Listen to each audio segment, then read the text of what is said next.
Before I get into today's video and podcast, please hit that subscribe button. We really need your support. If you like what you're hearing, please hit subscribe. And don't forget that we have a podcast and we have a video, I guess podcast is what you would call it, on YouTube. So you can go to either one, you can see or hear me, and I look forward to it. And now let's get going with today's podcast and video. I'm sure many of you have had them. I've had them. I've had plenty of them. I call them the annoying coworkers. Not bullying, okay? Not pushy necessarily. They're annoying. And what I mean by that, and my differentiation here is they're not they're not going to bully you, all right? But they probably, in many ways, have a better relationship with your boss than you do. Maybe they're a little level higher than you. Maybe they've been there a little bit longer. Maybe they know the boss better than you do on a personal level. Maybe they just want the perception that they have a better relationship than you when it comes to your boss. Maybe they just talk about, oh, how wonderful he or she is and how great it is. And look at their thing. And I agree with them. And all of those other kinds of things that would make you believe that they have a good relationship. And so when it comes to doing the work, not taking credit for the work, this isn't the coworker that takes credit for the work. This is the coworker who maybe they procrastinate.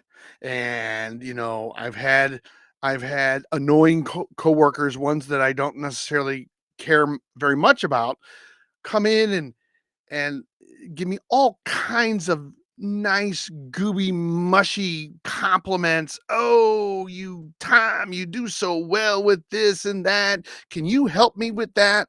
And full well I know that they've been asked by the boss to do those things, and they probably have just, you know, wasted a lot of time and not done those things. And so here they are with the deadline of the next day or 2 days away, or a presentation that's due, in an hour or something like that. Hey, Tom, can you look at this? Hey, Tom, can you work on this? Oh, you do such a great job. And oh, they're the annoying coworkers. They're also the annoying coworkers because you don't trust them. You hear them talk about other coworkers with you, or you hear them in the kitchen talking about other coworkers. Like, you walk in and you're kind of catching the tail end of a conversation. Now they might be even talking about you, but they get real quiet in the kitchen when you walk in and they're talking to somebody. They're talking about somebody. They're giving their opinion about somebody, and you don't want to get in their line of fire. Now, when I was much younger, those things used to bother me. Like, oh my God, they're talking about me. Oh, they're going to spread all these rumors about me. I'm old enough now not to care, because I know what my strengths are. I know what my weaknesses are. I know what I can do. I know that I'm a, roll up your sleeves, let's get down to business kind of person all the time. So, maybe I go through it a little gruffer than other people, but I'm going to get the job done. And I know that going into it. So it doesn't bother me as much. But you walk into the kitchen, they're quiet, or they'll tell you, "Oh, did you see that so and so?" And it's like, okay, dude, like, I'm not getting into these reindeer games. That's what I've always called them. It's the reindeer games from the little claymation. I don't want to get into that junk, because it's gonna get up to here with me, and I would rather focus on my work than focus on Bill or Sally or Susie or whoever it might be that is in their crosshairs for the day. The other thing about it too is, with these annoying coworkers, is one minute you might be a savior because you helped them out of a jam, and then the next week they're blaming you for stuff. I don't know if Tom came to that meeting and he was prepared. And they're like telling your boss about this stuff. You know, the people with the constant opinions, and they got to constantly share their opinions, they're annoying. Like, I get it. If something is raised to a certain level, sometimes you have to say something.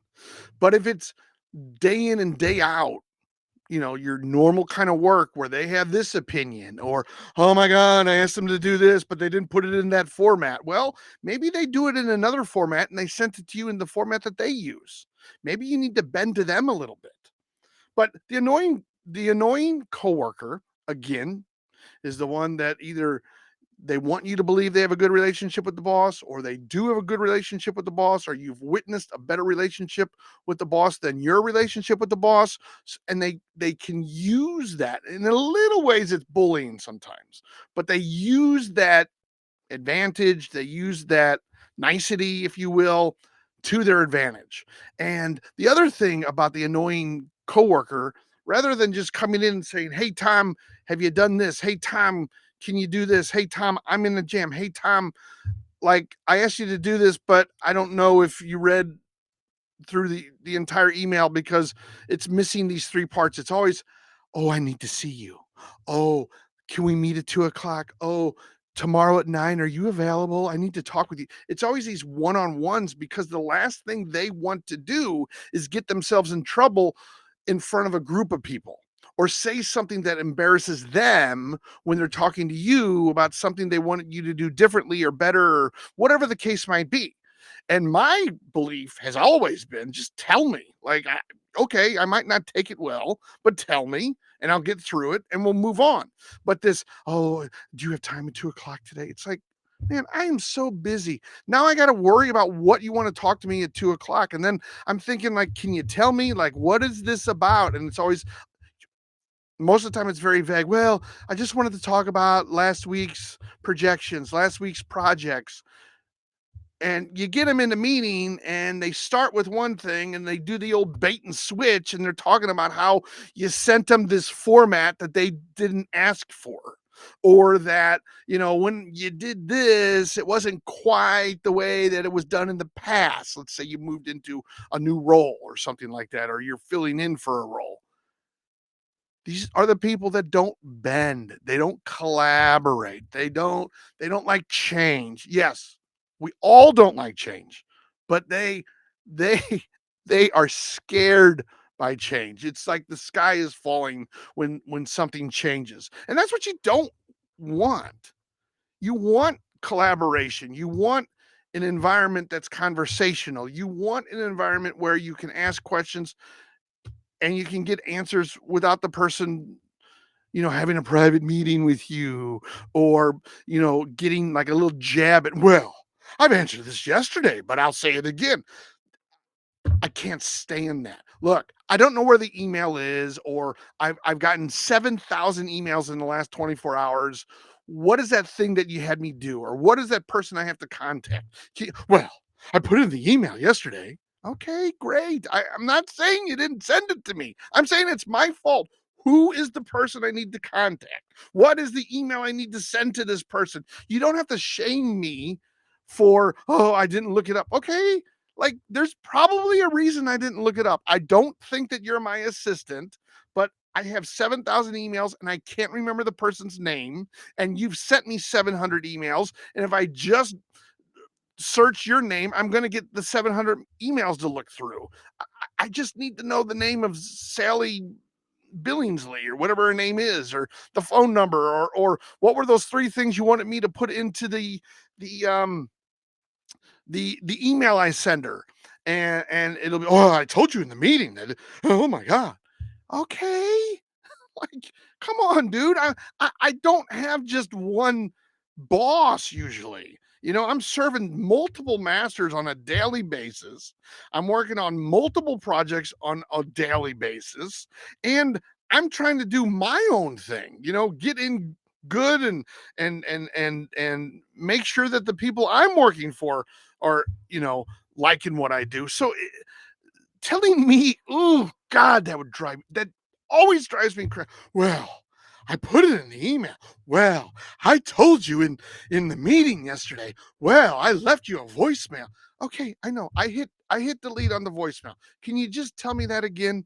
I'm sorry. Or I accepted the meeting invitation, but I don't know where it went. I looked in my junk file. I looked in my trash folder. I looked in my inbox. I can't find it. Like, sometimes you get a Google invite and it like disappears. I don't understand that. Like I understand technology enough to build my own websites and things like that, but there's things sometimes where I'm not familiar with using that brand, if you will, or that software platform, however you want to look at it. And it's like, where did I go? I sent somebody the other week and he was very nice about it. I said, look, I know you sent me an invite. I hit accept and then it disappeared and it's not on my calendar. It was something bizarre. And I'm like, I think it was for Wednesday at 9:30. Can you confirm and resend that to me, please? I really apologize about that. I mean, a normal human being would say nothing, would say, oh, here you go. Or it's at 9:30. It's here again. Do you want me to resend that to you? Whatever the case is. At that point, I would probably say, no, I'll just mark it on my calendar, that kind of thing. But they gotta tell you, "Oh, I sent it.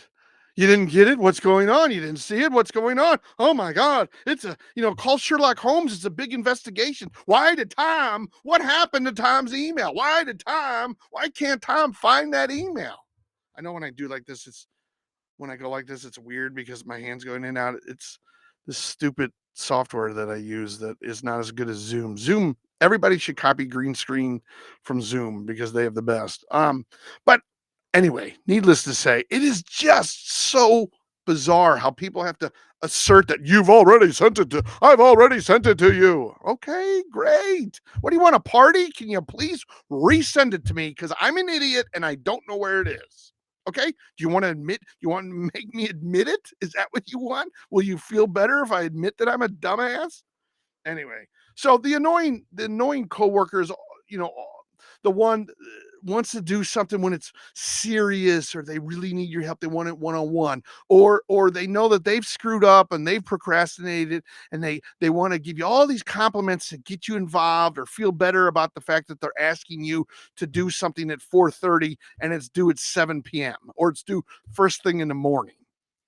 Oh, you said that you like my work or that you like my haircut, and I'm supposed to love you so much that I feel great about working till midnight to help you out because you wasted your time and didn't do it. No, no, I don't want to do that. Or you have the coworker who, like, let's say you have an event in your team. Okay, now I was in marketing and communications, and sometimes it was like an event for clients. So when I say events, I'm thinking like a special event for top clients, that there might be a celebrity or two or four involved. It might be at a great event like a stadium, like a major league kind of stadium. It might be at a famous, Radio City Music Hall or Times Square, whatever the case is, you know. And you go, okay, everybody show up at 11 o'clock, and we're going to put these together. And they stroll in at 11:30, or they stroll in at noon, or they don't wear the dress code, or at the event that goes from, let's just say, 11 to 2, and about 1 they're looking at their watch saying, yeah, do you think you still need me? Can I do?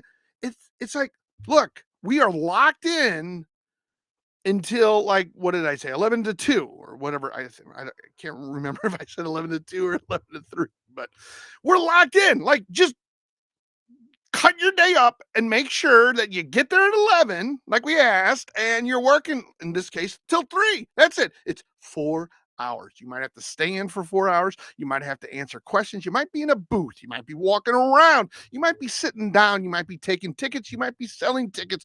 You might be helping at a booth that has a basketball hoop at it. Lock in that time. We're all here.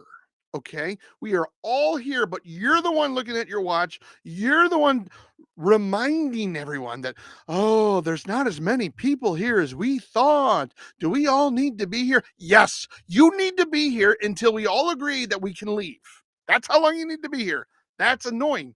It's one thing if, like, you have an emergency or you have a sick kid at home, or God forbid you have to, like, take a bus and you're worried about, or I guess in some ways, like a plane ride. Sometimes I would go to trade shows and things, and I would book a ticket and I'd get there like 2 days in advance, but the show would be going on for 3 days, and I would leave day 2 because I was there 2 days earlier, and total of 3.5 days, whatever it might be. And it might be like, hey, I'm gonna have to leave here at noon because my flight takes off at 3 and it takes like an hour to get to the airport. I understand that. And normal people understand that. But they want to get out the night before and they have nothing to do. Or they're going to constantly remind you that really nothing's going on. Can we just go? Or like if you have an event outside and it's really hot, let's say, and there's an air conditioned area in the building that's near the event, but nothing's going on there because the event is taking place outside. They stand in the air conditioning, which is no help to anyone. Now, even if there's doors that connect, you're still air conditioning away, foyer away from where everything's going on. Annoying coworkers. Look, we're all on the same team. We all want the same thing. We don't have to be family. We don't have to be friends, but we should respect each other and honor each other to the best of our abilities. That's all I'm saying. Thank you very much for watching. Don't forget to hit that subscribe button and like. We really need all your support. Thank you very much. Take care.